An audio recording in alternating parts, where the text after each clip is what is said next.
Hi, good morning, good afternoon, good evening, whatever it might be. This is Dodie with Fast Food Addict. Just wanted to do an update on my weight loss so far with the Duodenal Switch that I had in December 2017. My high weight 2 years ago today was actually 270 pounds. Today I am at 123.7 pounds, which is just a little over 146 pounds. So I'm very, very excited. I am still 2.5 months away from my 2 year mark. The last 40 pounds has taken almost a full year to get off. Um, I had quite a few stalls over the last couple of months. Very natural as you start to get closer to your weight. I'm only 5'2", so I'm 44 years old. So I'm expecting, I'm already much lower than I had ever dreamed of being. And I'm very close to my high school weight as well, which was 117. So it's been a while since I've had an update, so I do apologize. Just a lot going on. I've been trying to work on my mental health aspect and a few of the other medical things that I've been having going on.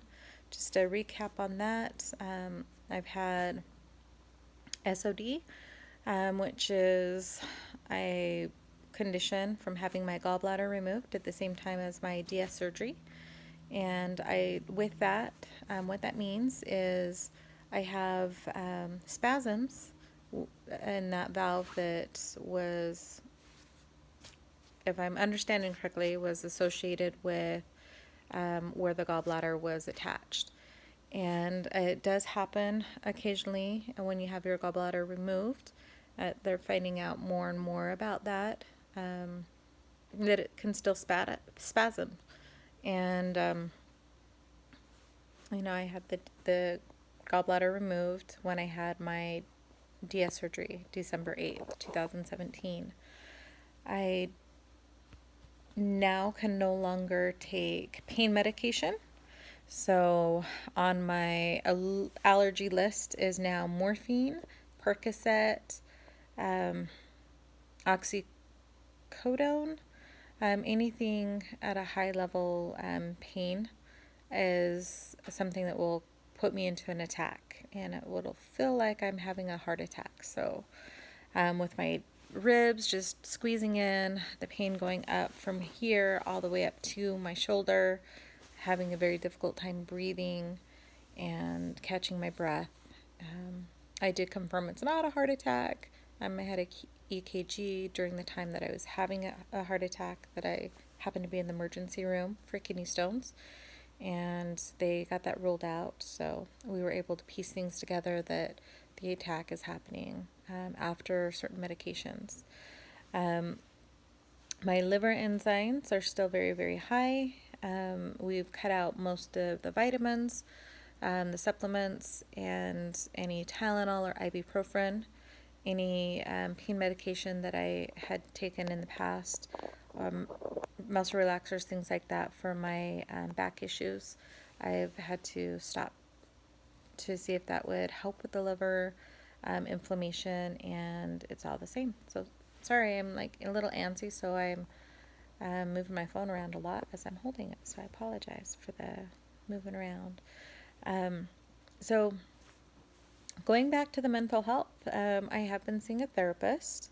The reasons that I was obese to begin with, some of it was health related, and some of it was due to emotional eating. And I wanted to figure out, what's going on. I didn't want to transfer addiction. I didn't want to become an alcoholic or abuse drugs. And I do have some drug abuse and alcoholism that runs in the family. So I was very concerned about that, but I've never had an issue with that myself.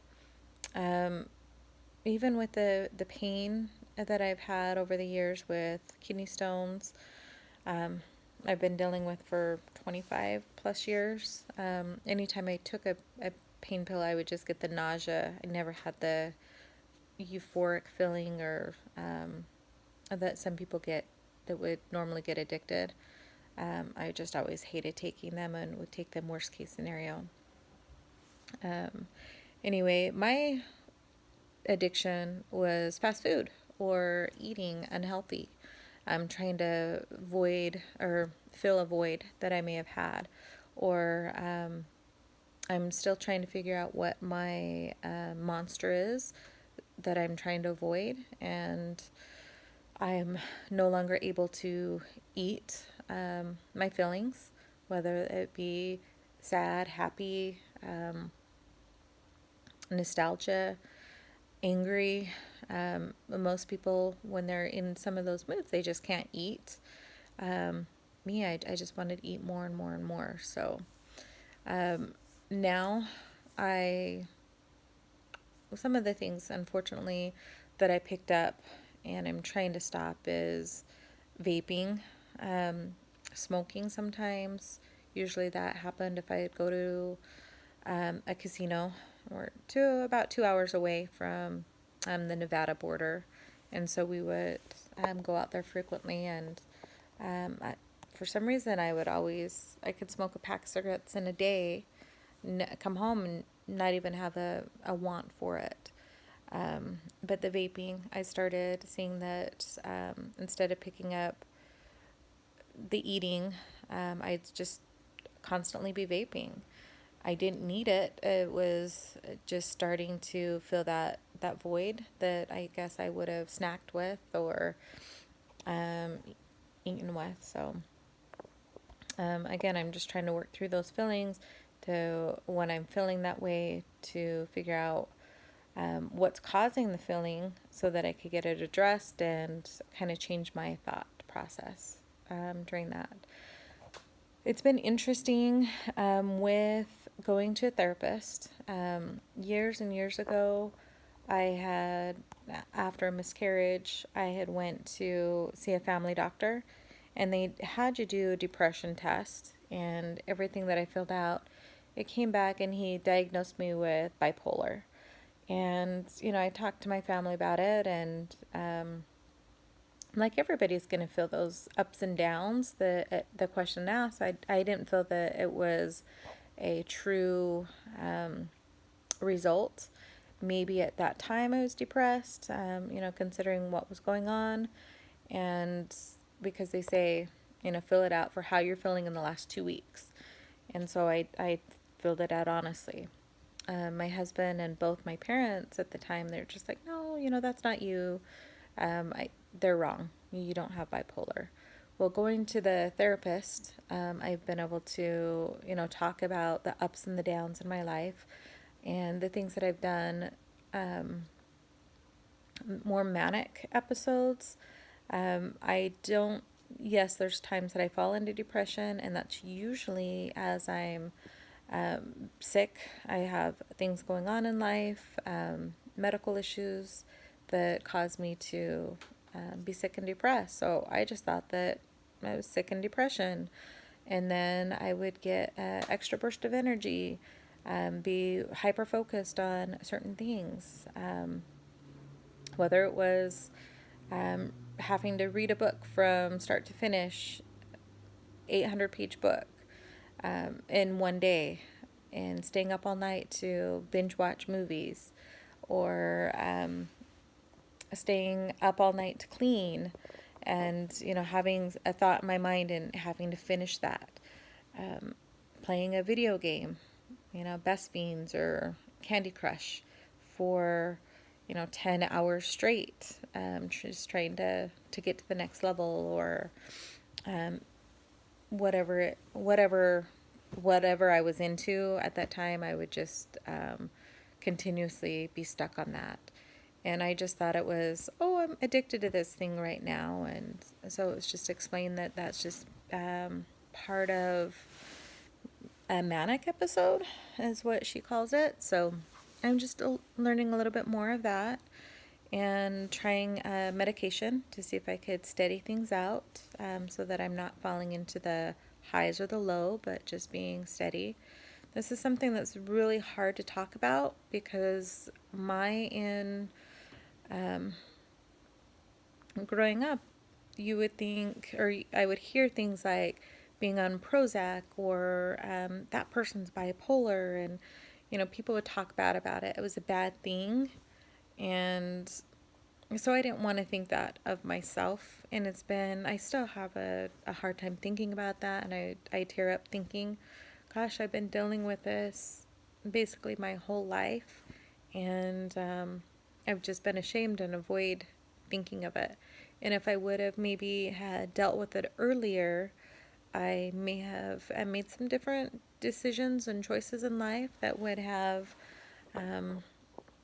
bettered my situation now. I don't regret a lot of the things that I've done. It's helped me grow, but I would have liked to be able to grow faster and be a little bit healthier along the way, mentally and physically and emotionally, of course. So anyway, I don't want to go too deep into that, because again, it's very difficult thing for me to discuss right now. Maybe in the future, I will be a little bit more comfortable with that as I continue to dig deeper and maybe share more. And on a private level, if anybody is dealing with that or has any questions, then feel free to message me. And, I'd love to talk to you one-on-one. And then if I have enough people that really want more information, then, I may make a video on that. I've made some, very private videos in the past. So emotional one, I could probably do on bipolar as needed. Couple life changes I'm kind of excited about, but sad. My two oldest daughters, they are turning 21, and the other one just turned 19. Sorry, the oldest is turning 22 next month. The other one just turned 19. Well, the 22-year-old moved out on her own last week, and the 19-year-old just told me that she's moving to Texas in October. So a month left with her, and it's bittersweet. I'm excited for them. I remember how excited I was growing up and getting ready to graduate from high school, and I couldn't wait to get on my own and start living life and making grown-up decisions and taking care of myself. So I'm really, really proud of both of them. But as a mommy, I'm so scared that they're going to be away, and I'm going to miss them a lot. So thank goodness for Facebook, FaceTime, phones, messages, that we can keep in touch. So, and hopefully my daughter will be flying back, as she says she's going to, from Texas to Utah very often. So we'll look forward to those visits, and then hopefully be able to go visit her as well. My 8-year-old will still be at home, so hopefully we'll have a good 10 years or more with her, and so we won't be empty nesters quite yet. Let's see what else is going on. It's been a while as well. So